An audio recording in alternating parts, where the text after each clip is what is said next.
Aku dan ibuku dibuang ke hutan oleh seorang raja yang tak lain adalah ayahku sendiri, Putra Lokan. Begini kisahku. Pada zaman dahulu di daerah hulu Sungai Bintan, hiduplah seorang raja yang memerintah sebuah kerajaan dengan sangat adil. Sang raja memiliki seorang permaisuri, akan tetapi mereka tidak juga dikaruniai seorang anak. Sang raja dan permaisuri sangat sedih, mereka sangat ingin memiliki seorang anak. Hingga suatu hari sang raja mengajak permaisuri berjalan di sekitar Sungai Bintan.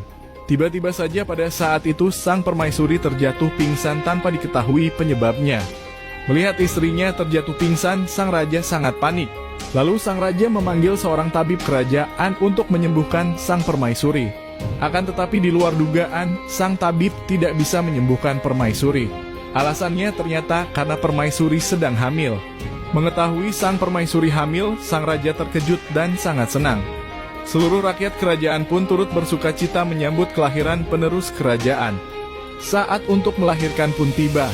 Sang permaisuri melahirkan, namun betapa terkejutnya sang raja karena sang permaisuri tidak melahirkan seorang bayi manusia, melainkan seekor lokan atau sejenis kerang, yang tak lain adalah aku. Ayahku sangat malu dan menganggap hal tersebut sebagai aib kerajaan. Ayahku sangat bingung apa yang akan dilakukan terhadap aku dan ibuku. Pada saat kebingungan tersebut, seorang bendahara kerajaan yang berniat jahat kepada ayahku menyarankan saran yang buruk kepada ayahku.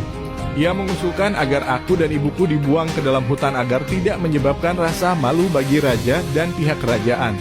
Ayahku yang pada saat itu masih bingung langsung menyetujui saran dari bendahara kerajaan yang jahat tersebut. Aku dan ibuku pun dibuang ke dalam hutan. Setibanya di tengah hutan, ibuku bingung, takut dan sedih. Ia tidak tahu harus pergi kemana. Pada saat itulah ibuku bertemu dengan seorang nenek. Kami pun tinggal bersama nenek tersebut. Kami tinggal di sebuah gubuk yang sempit dan kecil di tengah hutan. Setelah 18 tahun kemudian, aku pun berkembang sesuai dengan usiaku.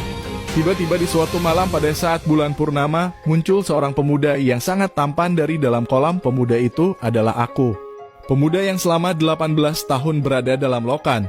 Mengetahui itu ibuku terkejut dan merasa gembira karena melihat putranya kini menjadi seorang pemuda yang gagah dan tampan.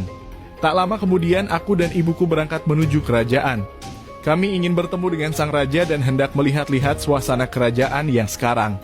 Aku menyamar menjadi seorang pedagang keliling agar bisa secara bebas melihat-lihat kondisi istana tanpa dicurigai. Dari hasil penyamaran tersebut diketahui bahwa ternyata sekarang ayahku tidak memerintah di kerajaan tersebut. Ayahku ditawan oleh bendaharanya yang jahat di sebuah sumur beracun. Mengetahui itu aku lalu menyampaikan hal tersebut kepada ibuku. Aku dan ibuku lalu menyusun strategi untuk melakukan penyerangan terhadap bendahara kerajaan. Setelah menyusun strategi yang cukup bagus, aku dan ibuku pun melakukan penyerangan terhadap bendahara kerajaan. Berkat usahaku yang gigih tersebut, aku dan ibuku berhasil membebaskan ayahku dari sumur beracun.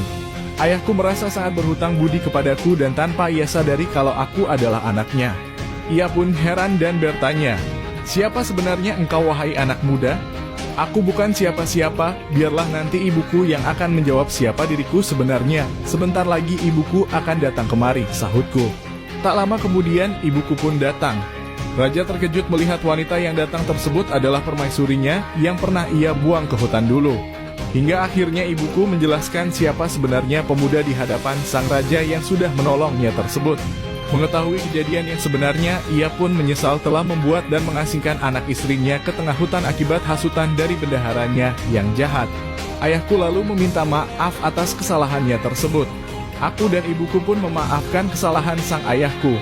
Lalu kami kemudian kembali hidup bersama dan bahagia.